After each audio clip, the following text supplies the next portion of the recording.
இருவர் ஜீன்ஸ், கண்டு கொண்டேன் போன்ற தமிழ் படங்கள்ல நடிச்சவங்க தான் பாலிவுட் நடிகை ஐஸ்வர்யா ராய்.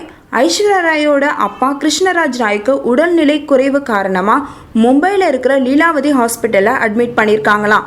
இந்த நிலையில போன வாரம் அவரோட நிலைமை ரொம்ப சீரியஸாக இருந்திருக்கு. அதனால அவரை ஐசியூ வார்டுக்கு மாற்றிருக்காங்க. போன வாரத்திலேருந்து கிருஷ்ணராஜ் ராய் ஐசியூவில் தான் இருக்காரு. மருத்துவர்கள் அவருக்கு தீவிரமாக சிகிச்சை செய்கிற நிலையிலையும் அவரோட உடல்நிலையில் எந்தவித முன்னேற்றமும் தெரியல. ஐஸ்வர்யா ராய் அப்பா செல்லம்மா, எதுவாக இருந்தாலும் ஃபர்ஸ்ட் அப்பா கிட்ட தான் சொல்லுவாங்களாம். அப்படி இருக்கும்போது தன்னோட அப்பா ஐசியூவில் சீரியஸ் கண்டிஷனில் இருக்கிறத நினைச்சு ரொம்பவே கவலையா இருக்காங்களாம் ஐஸ்வர்யா. கிருஷ்ணராஜ் ராய் நிலைமை தொடர்ந்து கவலைக்கிடமா இருக்கிறதுனால ஐஸ்வர்யா ராய் சரியா சாப்பிடாம தூங்காம இருக்காங்களாம்.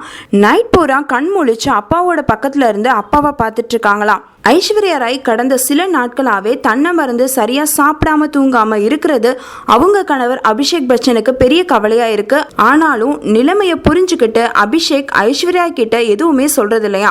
கவலைப்படாதீங்க ஐஸ்வர்யா, உங்க அப்பாவுக்கு உடம்பு சரியாகி சீக்கிரமே வீடு திரும்பணும்னு நாங்களும் கடவுள் கிட்ட வேண்டிக்கிறோம். இது போன்ற சினிமா தகவல்களை தெரிஞ்சுக்கிற உடனே சப்ஸ்கிரைப் பண்ணுங்க NET TV ஃபார் யுவர்.